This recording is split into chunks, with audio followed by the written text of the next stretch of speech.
Hello, everyone, and welcome back to another episode. We're the Road to Glory podcast. I'm Juliet. And I'm Cecilia.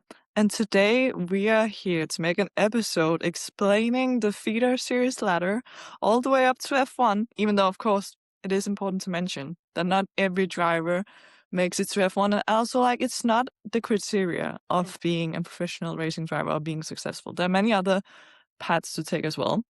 But today we'll be talking about the standard route towards F1, even though, of course, there are a lot of different ways to make it to F1 or other series, and not a single driver's experience is gonna be the perfect roads to go. But yeah, that is what we're gonna be talking about today. But before we jump into that, I think we have to talk about some theater series news and rumors we have had recently.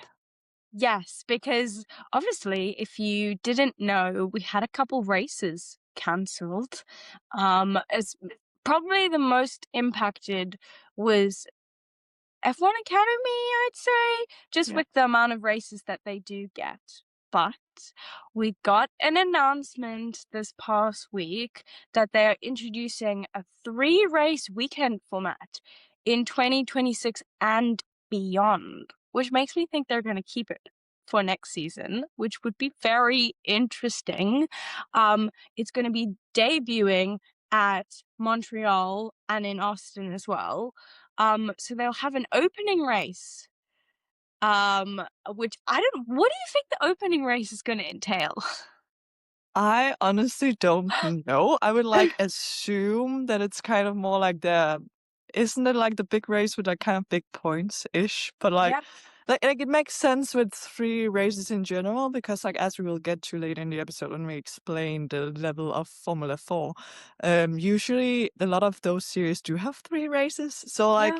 maybe they'll tweak around the format for next year because obviously when they are at this level of being in Formula 4, which F1 Academy obviously is, it is really useful to get as much time in the race car as possible as racing other people. So actually, I'm really excited to see how they'll do this opening race because it sounds odd I know. naming it that. Because they'll have their usual other 2 races that weekend, but then we have the opening race, which I mean, have they told us when it is, during the weekend? Because I feel like it's already, a little squashy with F1, so it'll be interesting to see how they do it. Yes, it will be interesting for sure because obviously all the other F4 series are not racing together with F1. So there's that extra element of having everything like make sense with how the schedule is. But yeah, it is interesting to see what they are going to be doing with the timing of having 3 races. Now, of course, it is only in 2 of their race weekends, obviously because they only lost 1 race with Jeddah being cancelled, or 1 race weekend. So Yeah. their usual reverse grid race and a normal race, I was about to say, what they usually do. So yeah, I'm happy to see that they have included these extra races because in such a short calendar, as you mentioned, Yeah. it would be such a big blow not having these races. Absolutely. I'm really glad they found time to slot it in, but I'm also interested in the way that they say "and beyond." Yeah. How are we gonna incorporate that in the season next year? Because I can't see them having 3 races every single weekend the entire calendar. But maybe they're just saying, this is now a permanent option for them that if they need to, they can slot it in. Yeah, I guess we'll have to wait and see on that. But yeah, that was the official news we have gotten about how the series will handle this Middle Eastern races being cancelled situation. Now, something that's equally interesting but hasn't been confirmed yet is, of course, what will F2 and F3 do? Now, we haven't heard a lot from F3 because obviously they Yeah. also just had the 1 race weekend in Bahrain that is now gone. We haven't heard anything on that, but there are a lot of rumors swirling around for F2 that they may potentially race in Miami and Canada because obviously they are missing 2 races. They were supposed to race both in Bahrain and in Saudi Arabia. So that is super interesting news. Or not news, but rumors. Exactly. It's very interesting. I'm wondering where these rumors are coming from as Yeah. well. Like, how legit are we talking? Because we do know that F2 don't usually go to that part of the world. It is far for them as well and expensive to get the cars there. So I'm very interested to see, like, because Miami's a month today, I think, or something Mhm. like that. I feel like I saw something. It's like kind of soon. So I feel like they Yeah. need to announce it so they can like organize all of this stuff to get the Mm. cars over there. But it would be so exciting if we could see F2 racing in North America. Yes, I really hope that the rumor is true. Like, it would be huge for F2 if they were able to race in the US and in Canada as well. Because, yeah, as you mentioned, usually they only race in Europe and in the Middle East, with like Australia being the odd one out, Yeah. also only recently joined the calendar. But it obviously is because, for those who don't know, that the drivers themselves pay for racing in F2. Obviously, they have their sponsors and some of them have the F1 teams backing them. But like, it is expensive driving in F2. And it obviously makes it more expensive having to get your car all the way to Yeah. Miami or Canada and whatnot. So it's interesting to see like how that is going to play out, having that extra cost, if that is the thing. I do hope it will happen because I Yeah. feel like missing those two races would be absolutely awful. I feel like next race in F2 would literally be Monaco, which is Yeah. wild. I really hope if this is just rumors and it doesn't happen, I hope they do figure out another situation because, as you said, missing two races, like two race weekends, would be devastating to the championship and to all these drivers who are fighting to prove a point to get to F1. And on that topic, I feel like Yeah. we've covered all of our Feeder Series news.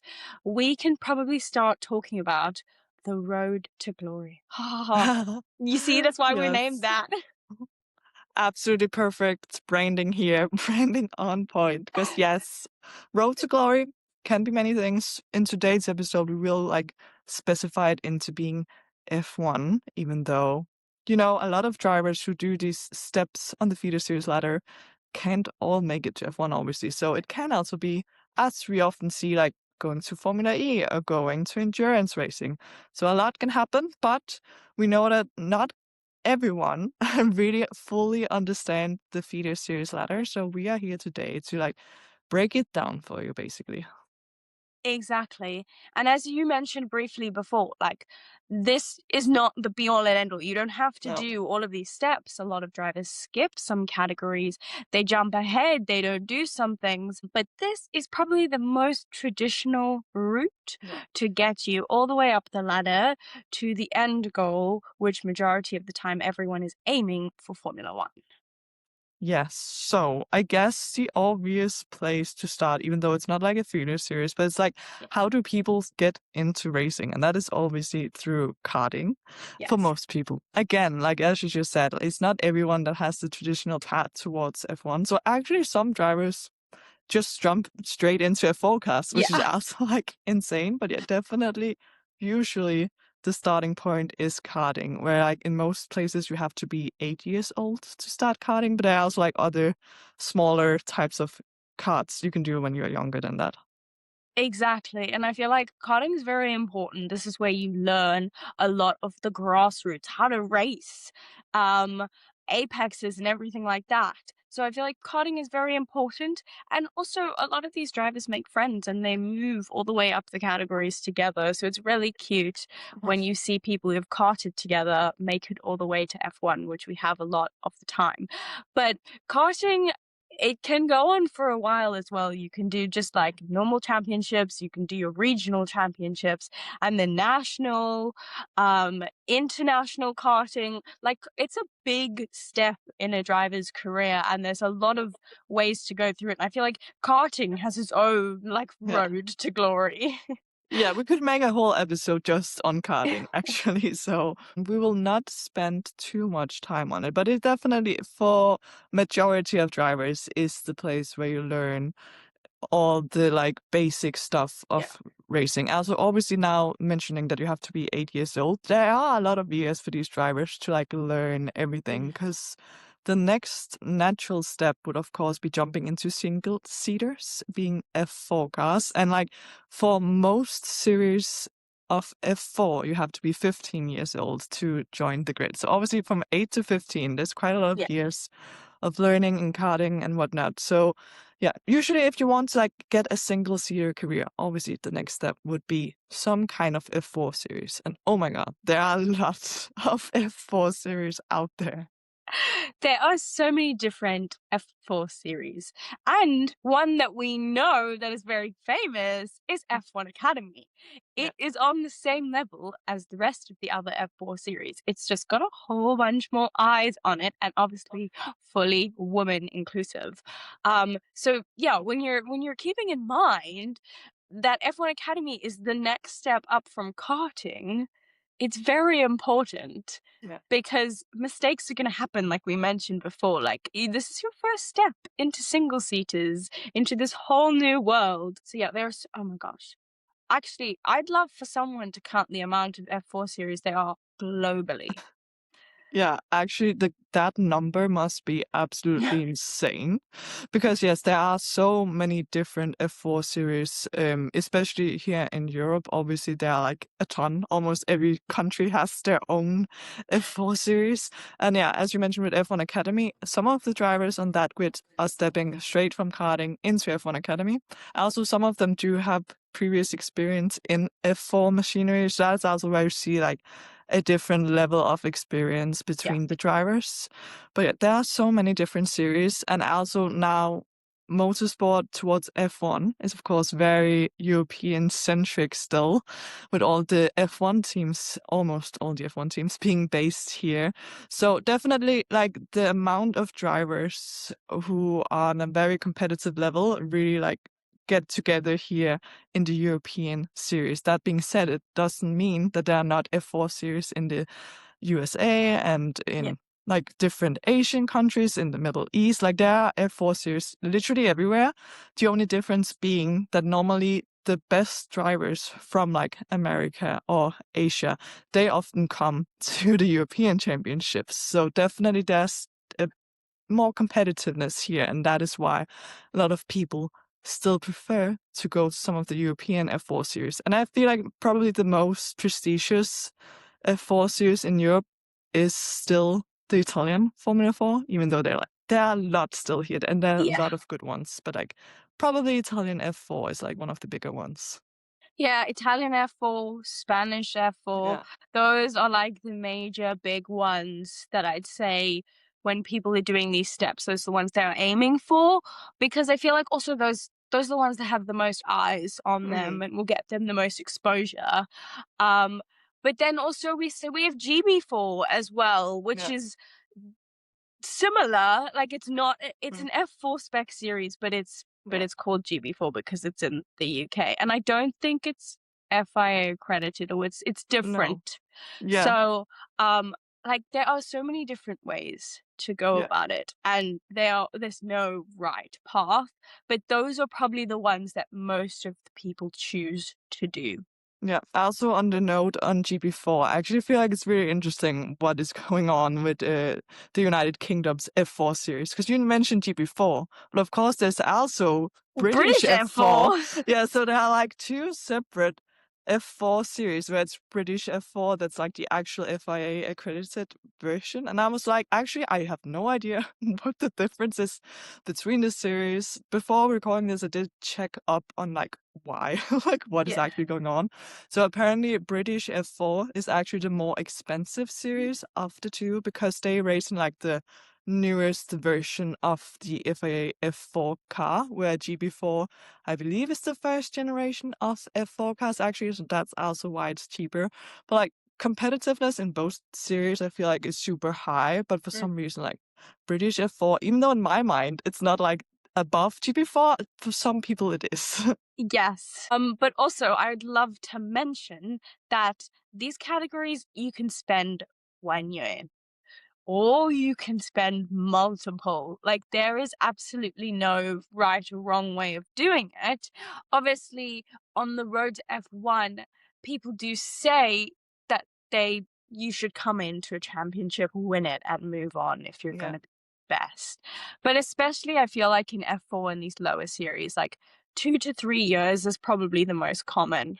Yeah, I would agree. And also, like, on the point of like winning the championship, that is definitely the goal for everyone because you know it's gonna be so much easier for you to both get the right sponsorships, get the attention of the right F1 teams, and like just in general proving that you are the best. Obviously, not everyone can win everything. And we also see with the current F1 drivers, no, they did not win everything, like the majority of them. So, like, it's definitely not the end of the world if a driver doesn't win every single championship they compete in. But yeah, definitely usually we do see people race in some sort of F4 series. Also like multiple different ones now that we mentioned F1 Academy because F4 seasons are so short and not Yeah. a lot of races. We do see multiple drivers do multiple different F4 series. Like for example with F1 Academy, some of those drivers are also doing British F4 whenever like the calendars don't collide too much. But yeah, F4, like imagine it being the first step in single seater. So of course it also is not going to be as advanced. It is quite a lot slower than the next steps we will get to. Also, the races are a lot shorter. I have seen someone get confused. If you just watch F1 Academy and then, like, that is the only feeder series you watch, and you only, like, watch F1 and F1 Academy. Some people are like, why are the races so short and no pit stops? Like, is this just to make it easier for the girls? Like, no, that is just F4 for Yeah. you.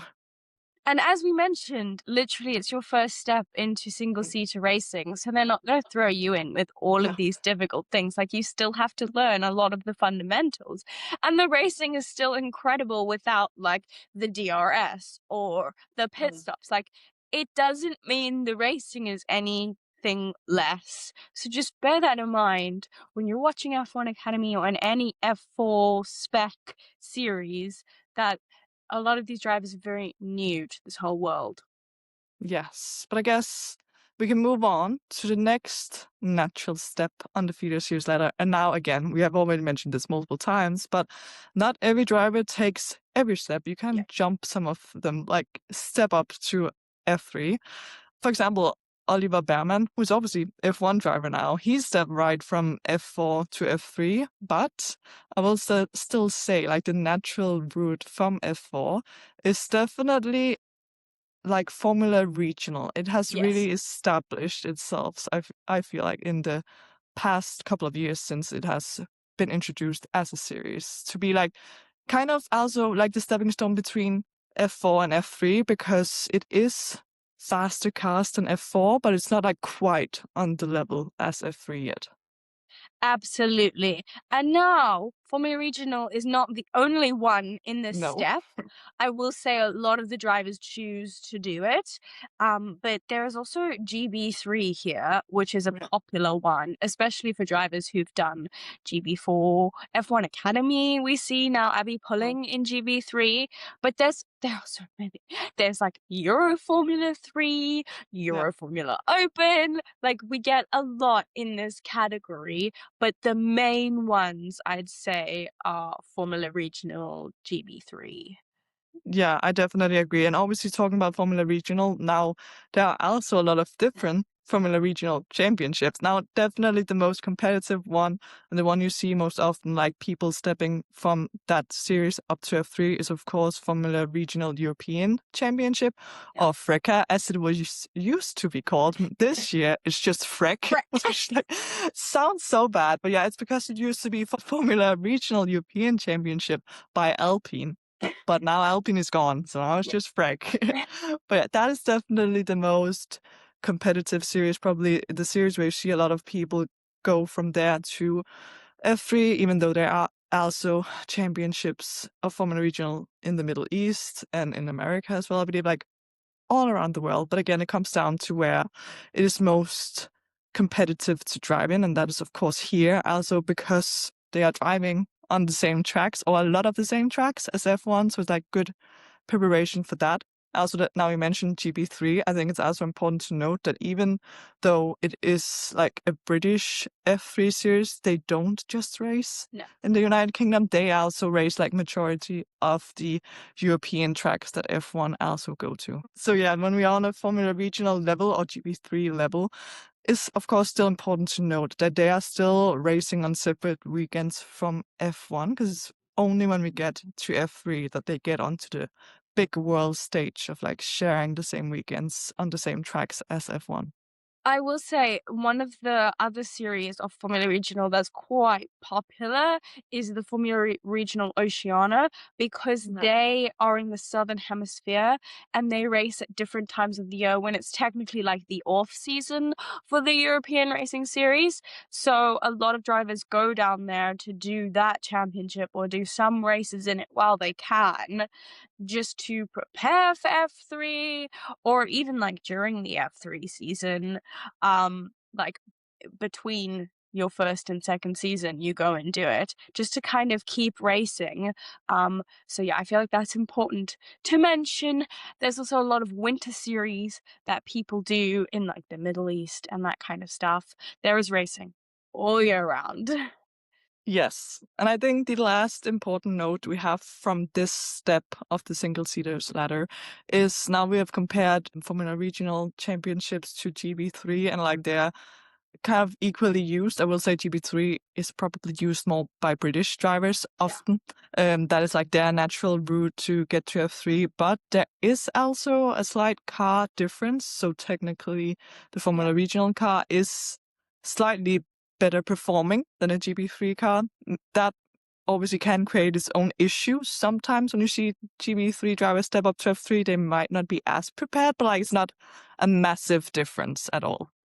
No, exactly. And we still see all drivers performing really well, but it is an important thing to note and think about. And I feel like we do see a lot of drivers rather choose, especially European drivers, Yeah. choose Freck to go to. Yes, and the last point I have before we can move on is now we have stepped from F4 to the middle stage between F4 and F3, whatever series that is.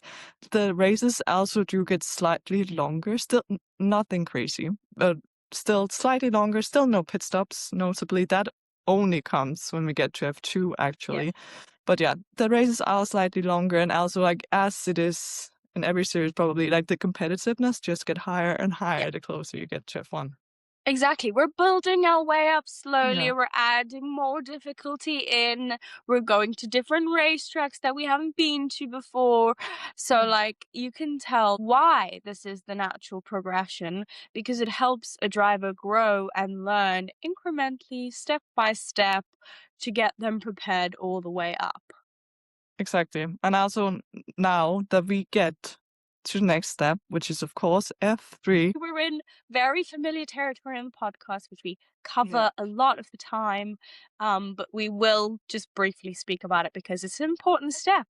I mean, I feel like in the past we actually have had drivers who've kind of like skipped over it a little bit, but F3 is very fundamental in building how to race as well on these circuits all around the world. As we mentioned, they don't go everywhere with F1, but now we've made it onto the F1 circuit. There's a lot more eyes on us in F3.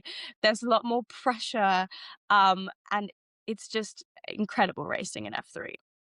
I definitely agree. Like there is a reason why this podcast is so dedicated to like F3, F2, F1 Academy, because like the racing is just so exciting, and also like the fact that they do race on the same weekends as F1 also like adds another element to it. And now you mentioned some drivers skipping F3. The most recent example of that is obviously Kimi Antonelli just completely skipping F3 after winning Formula Regional European Championship and then Yeah. jumping straight onto F2.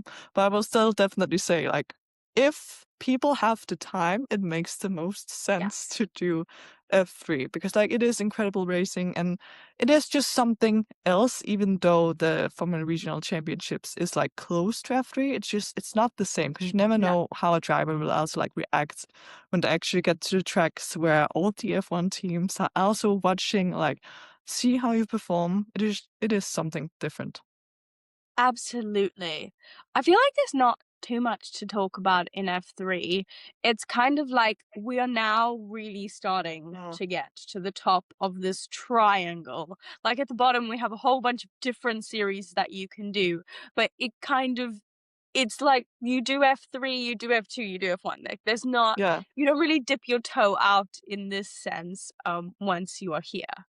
Exactly, because like for F3, like there is just FIA Formula 3. Yeah. Like it's not like you have 10 different series like we No. mentioned in like the other steps of the ladder. So it's a very crucial point to be in, of course. And also like now that there is just this one series that also again makes the competitiveness even Mm, higher because now there's only place for 30 drivers. Like there's not room for any more in different series. Like this is where people merch kind of like from yeah. all across different series.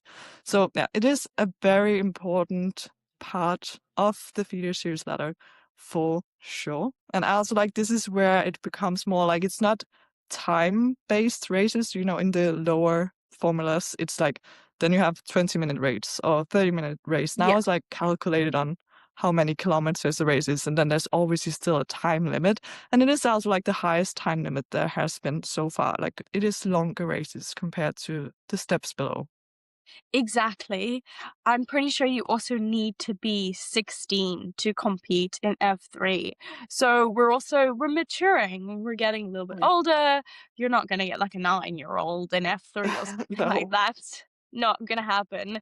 But there also is no like age limit. Actually, I don't think. No, because it is crazy how we see, we sometimes kind of make fun of it, but Yeah. like drivers like Brad Benavides doing Yeah. F3, then doing F2, then going back to like kind of the step below F3, then making it back to F3 again. Like obviously he's doing F3 again, and I Yeah. don't even remember how old he is, but he's definitely quite a bit older than the Yeah. other drivers. So we can like say there's no age limit for F3.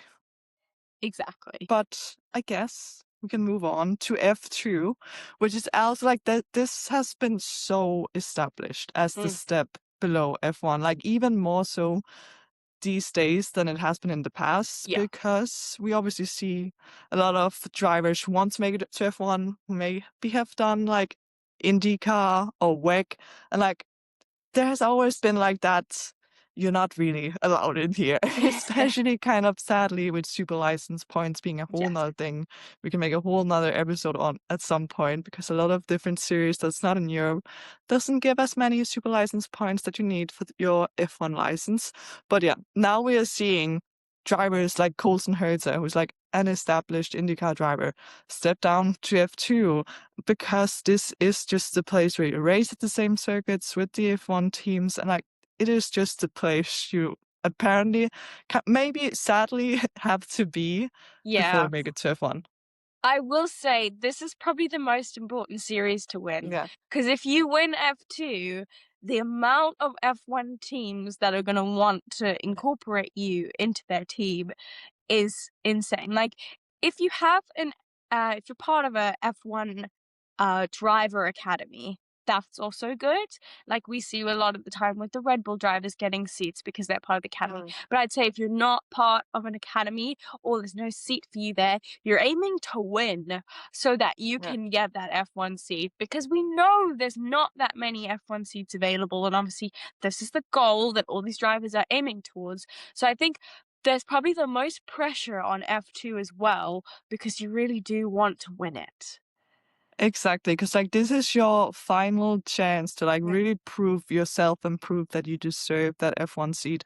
Now that being said, of course, it's not everyone who wins F2 who's then guaranteed to get into F1. Like we have seen multiple times how winning F2 like doesn't give you that F1 seat that you wish for. But that comes down to, I also think, how we mentioned how it is different from driver to driver, how many seasons they spend at each step of the feeder Yeah. series ladder. Like really when we get to F3 and F2, the most like ideal time in those series is definitely 2 seasons. and then you have to move on Yeah, because we have seen drivers like Theo Pucher, Felipe Drogovic, who won F2 in their third season. And simply because the fact that it was their third season, it just downgrades it for whatever reason. Because like it is still seen as being more impressive if you can do it obviously in your first season. yeah. That is always something magical and truly great. But if not, then in your second season, and then you are kind of expected to move on if you want to be taken completely serious. I want to say, not in a bad way, but we have seen drivers who kind of stick around. Richard Rishaw also coming to mind, who almost won the championship in his fifth season. It's like definitely there are no rules in how long you can stick around, but still, if you really want to prove yourself, it is usually like the ideal route of being a maximum 2 seasons in each of these categories. Absolutely. That's what is ideal. And as you mentioned, now we're in F2, our races are longer. Yeah. We have more laps to do. There are pit stops.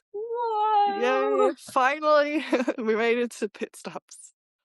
Pit stops is like the final step before you get to F1. Finally, we do pit stops. Well, like Yeah. ideally do pit stops because they sometimes have to pit in the lower series, but it's Yeah. not like strategically to pit. It's not a good thing. But now we're in F2. I mean, in this car in F2, they still have the DRS, so they have a whole nother element of something else to be thinking about in that sense. So the level is climbing up, and you're almost at F1. Exactly. It is really like the place to be before you make it to F1. And then quickly after that, hopefully get that F1 seat. Because we do still see like people who perform really well in F2 can kind of be forgotten because that Yeah. is the thing with F2 and also F3. Like there are new drivers every single year. So like there is some serious competition to like get the attention of the F1 teams because yes, like for example, Leonardo Fornaroli won F3, won F2 in his first season, like in both of these series, and now he is like a reserve driver, like test driver for McLaren. And yes, that is a good place to be, but he still also really like needs to like keep the attention Mm. of McLaren or other F1 teams, because otherwise you can quickly kind of be forgotten about because like it will just naturally be whoever is performing well this year in F2 that will be like at the front of your mind. Exactly. Like, let's say McLaren suddenly lose a driver or something. They're Mm. not necessarily gonna take their tested reserve driver. If there has been this insane rookie who's come in one F3 and one F2 and is ready to get in the car, they may take that person. So it really is just there's a lot of luck. We talk about this a lot Yeah. on the podcast, but there is also a lot of luck involved and timing and all of Yeah. that. So, like, it is very important that drivers do try and perform the best that they can, so they give themselves the best shot at getting that seat in F1. Exactly, because like a lot of it also comes down to being at the right place at the right time, to be Yeah. honest. And that is just the way it is, unfortunately. And we do see a lot of drivers that could have easily made it to F1, but sadly there are only those 22 seats in F1 and so many drivers who are good enough to take those seats. So it is always sad to see the drivers who may deserve having an F1 seat, but may never get to like make it to that place.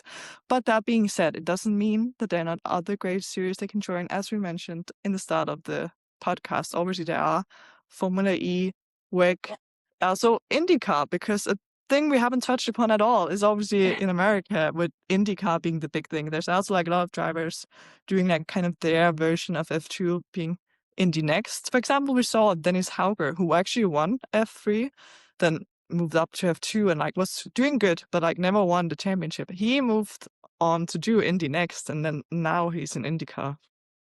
Exactly. There's so many other different opportunities out there. Um, and I will mention kind of what's becoming a bit of a step between F2 and F1, especially for the reserve drivers, can be Super Formula in Japan. It's a very prestigious series over there, and they even have their own little like F2 series to get to Super Formula. But one of the names that springs to mind, of course, is Luke Browning is there at Yeah. the moment. And I think that's a good opportunity for for reserve drivers, if they have time in their schedule, to still keep racing, keep the attention on them, get their name out there like, look, I'm still performing really Yeah. well. Like, if you need me to get in the seat, I can. So I think Super Formula is something to mention that is very important.